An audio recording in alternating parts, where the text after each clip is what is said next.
Olá, doutora Paula Chainho, bióloga do Centro de Investigação do Ambiente e do Mar, ou do Mar e do Ambiente. Exato. Muito bem. Doutora Paula, estamos aqui entre amigos. O Sr. Ângelo é um amigo da família, não é? E, portanto, estamos aqui num cenário paradisíaco.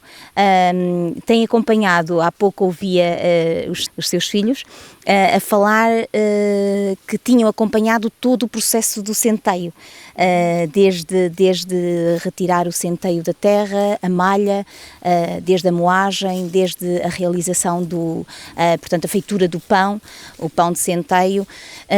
Todo este processo os seus filhos têm acompanhado, faz questão disso, doutora, não é? Sim, efetivamente aqui a Quinta da Comenda não são nossos familiares propriamente ditos, mas são uma ligação muito forte a esta terra que veio com a Associação Fragas Aveloso. No fundo, como temos aqui a associação, fazemos questão em manter uma rede com as associações locais e com as iniciativas locais que promovam a sustentabilidade desta região, e a Quinta da Comenda é um exemplo disso. E, portanto, desde que vimos para cá, que participamos nas atividades organizadas pelo Ângelo, e os meus filhos adoram, e portanto participam sempre em tudo, nas atividades do rio, nas atividades do centeio e da ceifa, da malha, da moagem, portanto gostam sempre de participar em tudo isto. Muito bem, estamos aqui num cenário paradisíaco, portanto há pouco falámos, o rio Trouxe, um afluente do rio Voga, e a doutora é expert nesta matéria. Fala-nos um pouco desta vegetação, fala-nos um pouco desta flora tão rica. Sim, por acaso eu sou investigadora na área da biologia marinha, portanto não sou especialista em ecossistemas aquáticos dulciaquícolas, que é o caso deste, mas tenho alguns colegas que trabalham nisto e percebo algumas coisas. E portanto basicamente nós estamos no rio Trouxe, efetivamente, é um rio de montanha, mas já no seu troço mais alargado, e portanto já tem um caudal bastante mais calmo do que aqueles rios de montanha que correm no pico descendente, de pedra em pedra, basicamente. E este rio está em bastante bom estado, e por isso é que nós dizemos que temos aqui um paraíso, porque efetivamente tem uma galeria ribeirinha, que é esta galeria de vegetação que rodeia o rio, bastante bem estruturada e tem uma boa qualidade da água. E isso é uma das atividades que nós fizemos aqui no Rio Trouxe, precisamente para ver qual é a qualidade, o estado de saúde deste rio. E como é que nós vimos isso? Primeiro olhámos para as margens e vimos... Temos aqui um conjunto de árvores, várias espécies de árvores e arbustos, que são típicas dos rios e ribeiras, portanto só crescem nas margens, e temos aqui amieiros, temos aqui um amieiro sobre nós, temos borrazeira branca, temos salgueiros, temos chopos, temos várias espécies de árvores e depois várias espécies de arbustos, qual é a função que estas plantas também têm para a ribeira? No fundo protegem a qualidade da água da ribeira, porque as raízes destas árvores, se houver, por exemplo, fertilizantes ou adubos que sejam colocados nas terras, ficam retidos pelas raízes das árvores, e portanto são uma forma de proteção também. Tem várias outras funções em termos de saúde do estado do rio. Por exemplo, são corredores ecológicos. As espécies de mamíferos, de aves que existem nestas zonas florestais, aqui à volta têm campos agrícolas, não têm onde se abrigar, não têm onde se alimentar, e dentro das galerias ribeirinhas, sim, portanto isto é uma passagem para as espécies de aves e mamíferos aqui por dentro do rio, onde estão perfeitamente abrigadas, portanto temos aqui um corredor ecológico. E outra das coisas que nós vimos em relação ao estado de saúde foi quem vive lá dentro. Quem vive dentro deste rio quando eu pergunto às crianças, dizem-me logo peixes. Sim, vivem peixes, vivem relas, vivem sapos, vivem répteis, portanto temos tritões, temos salamandras, temos lagartos que vivem junto às margens, mas temos maioritariamente larvas de insetos. Portanto, os insetos são os animais dominantes dos rios. E são sobretudo fases larvares. O que é que isto significa? Que os insetos que nós conhecemos e que vemos, borboletas, libelinhas, mosquitos, moscas, todos estes insetos põem ovos na água, os ovos germinam e dão origem a larvas, e essas larvas são aquáticas, portanto têm uma fase da sua vida em que vivem na água. Só depois disso é que ganham asas, aqueles que voam, e são insetos terrestres. E portanto, esses animais, enquanto vivem na água, essas larvas, são indicadores do estado de saúde da ribeira, porque são indicadores de qualidade da água. Isto tem a ver com os seus ciclos de vida. Por exemplo, as larvas dos mosquitos dão-se muito bem em águas poluídas. Porquê? Porque se alimentam de matéria orgânica. Matéria orgânica são, por exemplo, esgotos. Nós, quando produzimos esgotos, produzimos matéria orgânica. E as larvas dos mosquitos alimentam-se dessa matéria orgânica. Portanto, se nós encontrarmos muitas larvas de mosquito, ou maioritariamente larvas de mosquito, ou o oligoqueta, que são umas pequenas minhocas, significa que estamos num rio de má saúde. No entanto, se encontrarmos muitas larvas de libélulas, muitas larvas de donzelinhas, que é o que o caso aqui do rio trouxe, estamos num rio de boa saúde. E, portanto, no fundo é isso que nós podemos ver. Podemos capturar os animais que vivem aqui no meio das pedras, aqui no rio, ver quem é que eles são e, sabendo quem é que eles são, sabemos que o seu ciclo de vida e a sua forma de viver nos indica qual é a qualidade da água. Quando nós analisámos a qualidade da água do rio Trouxe, verificámos que era muito boa. Portanto, temos aqui animais que nos indicam um estado de saúde muito bom. Mesmo antes de fazer esses testes, certamente tinham chegado à conclusão que, mesmo antes de fazer estes testes, peço desculpa, tinham chegado a essa conclusão, que o rio estava de boa saúde, porque eu há pouco, uma leiga no assunto, disse-lhe que, a mim, parecia-me que este rio estava bastante saudável. Sim, nós usamos os nossos sentidos para ver o estado de saúde do rio. E os nossos sentidos são o cheiro, não cheira mal, portanto não cheira a poluição, será um rio limpo. A transparência? A transparência, portanto, usamos a nossa visão e vemos que a água está transparente e, portanto, aparentemente não estará poluída. Usamos também o tato, podemos apalpar a água e ver se tem uma textura alterada por causa da poluição, eventualmente, e podemos também prová-la, mas isso é um risco se a água estiver poluída. Falava-me do lodo há pouco. O lodo, o lodo em geral num rio é matéria orgânica acumulada, portanto tudo o que aqui está à volta, árvores, animais, tudo isto morre, decompõe-se e acumula matéria orgânica nos rios. Isso, por sua vez, é alimento de outros animais decompositores, primeiro os decompositores e depois os predadores ou os que se alimentam desses decompositores. E isso é normal e faz parte do processo de vida do rio. No entanto, se for em excesso, por exemplo, quando nós descarregamos esgotos no rio, estamos a descarregar um excesso de matéria orgânica e de nutrientes que no fundo resultam dos nossos alimentos e da digestão desses alimentos. Isso é excessivo para o ecossistema que aqui temos e portanto vai acumular-se. Não convém acumular muito lodo, como é óbvio. Exato, se tiver muita matéria orgânica vai haver consumo de oxigênio da água, vai haver produção, por exemplo, de microalgas que consomem e que produzem também oxigênio, mas depois formam camadas à superfície da água e reduzem o nível de oxigênio e, portanto, pode haver mortalidade de peixes, inclusive, e outros animais por causa dessa acumulação de matéria orgânica. Um dos arbustos que eu tenho dado conta são os fetos, que há muito tempo que eu não via fetos. É típico destas zonas mais junto ao rio, não é, doutora? Sim, os fetos são típicos de zonas úmidas e nós vemos muito mais fetos aqui na zona centro e norte do país do que no sul do país por causa da umidade. Mas os fetos existem um pouco em todo o lado, junto ao rio são fetos que adquirem um porte arbóreo, portanto são fetos de grandes dimensões e inclusive há algumas espécies que são diferentes que vivem junto às margens. Mas sim, portanto isso também faz parte da tal galeria ribeirinha que estamos a falar, a vegetação típica de uma ribeira, inclui as árvores, que são árvores específicas das zonas de ribeira e também alguns arbustos e herbáceas, que são estas plantas anuais que morrem durante o verão e depois voltam a crescer durante o inverno, também são típicas destas margens. Aconteceu uma coisa curiosa este ano aqui, o Ângelo já relatou isso, houve uma cheia como há muito não acontecia, portanto o caudal do rio subiu imenso e inundou estas margens. E a cheia é um processo natural de limpeza do próprio rio. Portanto, se nós olharmos aqui, este ano não vemos silvas, não vemos fetos, não vemos herbáceas junto às margens do rio. Precisamente porque esta cheia varreu essas plantas todas e fez uma espécie de limpeza, no fundo, da manta morta velha, dos arbustos mais antigos, das herbáceas que estavam acumuladas e, portanto, fez uma limpeza que é essencial em rios.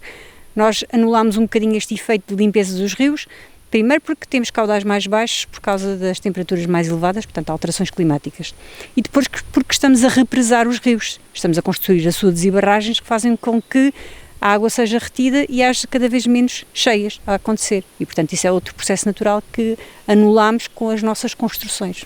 Muito bem, doutora, falámos no início desta conversa que trabalhava, ou seja, tem um centro de investigação, certo? E, portanto, quando vem para aqui gosta de aliviar um bocadinho, mas pelos vistos está sempre ligada. Fala-nos um bocadinho dos seus projetos. Bem, eu acho que um investigador está sempre a trabalhar, como dizem os meus filhos, também está sempre a trabalhar, porque é difícil desligar. Eu sou investigadora na área dos estuários, da zona costeira, portanto eu trabalho em gestão das pescas de bivalves e introdução de espécies não indígenas, portanto espécies exóticas. Essa é maioritariamente a minha área de trabalho. Não trabalho em rios, se bem que já participei em vários projetos que têm a ver com rios e tenho colegas que são especialistas nesta área. A minha ligação aqui à zona centro do país tem a ver com a Associação Fragas Aveloso, que foi fundada porque uma amiga minha morreu num acidente e a família dela era daqui, então decidimos fazer esta associação dedicada aos valores que ela defendia: ambiente, cultura, igualdade de género, soberania alimentar. Ela era uma ativista e estas eram as várias vertentes em que ela se movimentava. E no fundo a nossa associação tenta espelhar isso e trazer à região de Lafões, à região centro, alguma tentativa de fazer, por exemplo, um turismo ético e responsável, um turismo de pequena escala, que seja dinamizador das atividades locais e que seja efetivamente enriquecedor para as populações das pequenas aldeias. E, portanto, é um bocadinho esse o objetivo da LOS, alertar os jovens para as questões da sustentabilidade e garantir a capacidade de resiliência económica para as populações que cá vivem e, sobretudo, os mais jovens. E acha que as pessoas estão sensibilizadas para estas temáticas? Precisam destes incentivos, destes esclarecimentos? Acha que atualmente as pessoas estão mais sensibilizadas para estas temáticas? Sim, eu acho que cada vez mais estão. A nível educativo, as nossas escolas incluem as questões do ambiente cada vez mais nos currícula e, portanto, as crianças são expostas à necessidade de fazer separação de lixo, fazer reciclagem, evitar a poluição, tudo isso, portanto, são cada vez mais sensíveis a isso. Às vezes falta passar para o salto para os decisores políticos. Portanto, as nossas crianças, elas próprias no futuro, podem vir a ser os futuros decisores políticos. Portanto, é bom que esses sim tenham consciência da necessidade de fazer esta sustentabilidade do ponto de vista ambiental. E eu costumo dizer que eu sou uma conservacionista sobrevivicionista. Porque é que eu acho que é importante preservar o ambiente? Porque eu dependo dele, porque eu não vou sobreviver se não fizer com que o ecossistema do qual eu vivo não sobreviver também em bom estado. E, portanto, é isso que me motiva, no fundo, é garantir que a espécie humana continua a ter forma de subsistir no planeta Terra e, portanto, para isso é preciso garantir que alguns processos dos ecossistemas continuam a funcionar.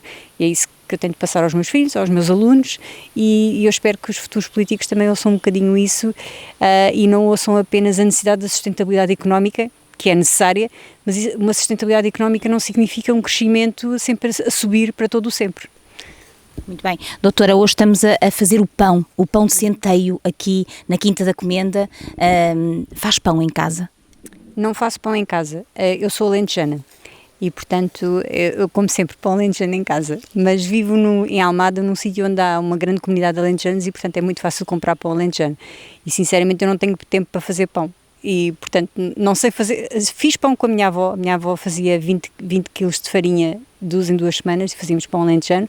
Portanto, eu assistia ao processo todo de fazer o pão, que demorava todo o dia, portanto, desde das 6 da manhã até ao final do dia, mas não sei fazer pão eu própria. Muito bem, mas certamente fará uma boa açorda alentejana. Hoje vamos então dar continuidade à realização, à feitura do nosso pão, não é? Que já está no forno e certamente estará muito, muito bom. Doutora, muito obrigada por este bocadinho. Quer deixar-nos uma palavra uma palavra lá para casa relativamente ao ambiente? Bem, eu acho que a palavra aqui é água. Como lhe disse, eu sou do Alentejo. Quando eu venho aqui a esta região e que ouço água correr em todo lado e vejo água correr em todo lado, isto fascina-me. E, portanto, a água é um bem essencial, todos nós, é das coisas que aprendemos logo quando somos pequeninos, dependemos da água, portanto, efetivamente dependemos da água para tudo e, portanto, a água é efetivamente das questões essenciais a preservar em termos do ambiente. Nós precisamos de ter água de boa qualidade e em quantidade suficiente para a usarmos para aquilo que precisamos. E, portanto, temos de ter muito cuidado com a gestão que fazemos da água. E aqui em São Pedro do Sul, uma das coisas que tentamos passar sempre a quem toma decisões é a necessidade de balançar muito bem o uso da água superficial, que é esta que corre aqui nos ribeiros, e da água subterrânea, porque esta região é rica em águas subterrâneas e é rica em formas tradicionais de usar essa água subterrânea. No Alentejo nós fazemos poços. Aqui não se podem fazer poços porque a constituição geológica é maioritariamente granitos e xistos e, portanto, a água não se infiltra e não se pode fazer um poço e captar-se. A água infiltra-se através de fraturas, portanto, estes sistemas geológicos são fracionados e o que as pessoas fazem aqui são minas. As minas são túneis que interceptam essas fraturas por onde a água está a escorrer pelas formações geológicas e, portanto, há aqui um sistema artesanal e super inteligente de aproveitamento de água, com estas minas que são canalizadas para tanques, para levadas e que são distribuídas pelas várias populações que geram os conflitos da água, que também são uma característica desta região, a sacholada na cabeça por causa da água ter sido usada pelo vizinho. Mas, em dia impróprio? Exatamente, nós tínhamos uma senhora que geria, na aldeia da Veloso do Sul, que tinha um moinho e que era muito agressiva e que já tinha dado sacholadas a várias pessoas, porque havia dias da semana e horas do dia que a água era para ela, a levada devia ser usada para o moinho dela, e ai de alguém que usasse essa água e a desviasse da levada dela. Os antigos, aliás, têm isso tudo muito bem definido. As águas, isto é a gestão da água, não é, doutora? Há bocado falava da gestão da água e da problemática à volta disto tudo. Exatamente, isto era uma forma de gestão da água tradicional. Isso é uma das questões que nós também tentamos chamar a atenção quando temos visitantes na Associação Fragas, é para as formas tradicionais do uso da água e de como isso de alguma forma estava equilibrado com a proteção do ambiente e da própria qualidade da água. Portanto, a gestão da água, a boa gestão da água é aquela que é necessária para nós continuarmos a ter os recursos hídricos com a qualidade e com a quantidade necessária. E eu acho que não está a ser feita uma boa gestão da água, por exemplo, quando se privilegia a água superficial como fonte de água para abastecimento. Isto porque a água superficial é muito menos resiliente do que a água subterrânea, a secas e a poluição. A água subterrânea não está sujeita à evaporação e, portanto, quando está dentro do solo não está a evaporar, temos ali uma grande quantidade de água, para além de que está... Reservas, exatamente, aquíferos, e para além disso está protegida da poluição, porque a água atravessa todo o solo e é filtrada até chegar aos reservatórios onde está. Portanto, temos água subterrânea muito mais limpa do que as águas superficiais. Em Sul, no sítio onde eu estou a viver agora, a freguesia é abastecida exclusivamente por águas subterrâneas. É um sistema complexo, composto por várias minas e várias captações, vários depósitos, trabalhoso. Aquela junta de freguesia tem um conjunto de canalizações e de sistemas de abastecimento vastos e tem que estar sempre a verificar onde é que há uma avaria, onde é que é preciso ir fazer uma reparação, porque é um sistema completamente disperso pela área toda da freguesia. No entanto, é extremamente resiliente. No último ano de seca, que foi 2017, salvo erro. Na altura dos incêndios? Exatamente. Nunca houve falta de água na freguesia de Sul. Em Viseu tivemos problemas. Lembram-se que foi o ano em que tivemos que trazer caminhões para abastecer? Porquê? Porque Viseu depende de uma barragem, da água de uma barragem que secou. Portanto, muito menos resiliente à questão da seca. E, portanto, a boa gestão da água é um bocado fazermos esse balanço. Nós não podemos ter apenas águas subterrâneas, usar apenas águas subterrâneas, mas devemos balancear muito melhor o uso das duas. Isso significa que muitas das vezes temos que ter sistemas mais complexos e mais pequeninos, com uma gestão mais localizada, e não grandes sistemas multimunicipais em que há um controle absoluto da qualidade da água e do tipo de tratamento, mas que depois não dão resposta a longo prazo às necessidades em termos de qualidade e quantidade. Sim, mas também não podemos comparar uma aldeia de sul para grandes aglomerados e grandes concentrações, certo? Por isso é que precisamos de soluções diferentes para sítios diferentes, mas a tendência neste momento é a pressão está a ser feita para que estas aldeias passem a ser abastecidas pelos grandes sistemas, portanto que adiram aos sistemas multimunicipais e aos sistemas abastecidos por águas superficiais. E isso, em seu entender, não é correto? Não é correto, é um erro do ponto de vista da gestão da água e até do ponto de vista da gestão do próprio preço da água, porque a água captada em águas superficiais tem que ter um nível de tratamento muito superior e, portanto, mais caro, é preciso um investimento para a própria distribuição e, portanto, isso vai encarecer o preço da água que é abastecida às populações destas pequenas aldeias locais. As populações não vão aceitar isso bem, porque tinham uma riqueza de água muito grande e estavam habituados até inclusive a usá-la gratuitamente, porque cada um tinha a sua mina, a sua captação. E, portanto, não é de certeza uma boa solução estar a concentrar tudo num sistema único de gestão. Doutora, muito aprendemos agora consigo, de facto este bocadinho valeu ouro, muito obrigada, porque de facto a água é ouro e a água é uma fonte de riqueza. Muito obrigada por todos estes ensinamentos, muito obrigada por nos transmitir com tanta generosidade estes seus saberes, ficamos-lhe muito gratos e contamos tê-la muito em breve para um maior desenvolvimento, porque a doutora de facto dizia que não percebia muito dos rios, mas obviamente que é muito entendida nesta matéria. Muito obrigada, doutora. Muito obrigada.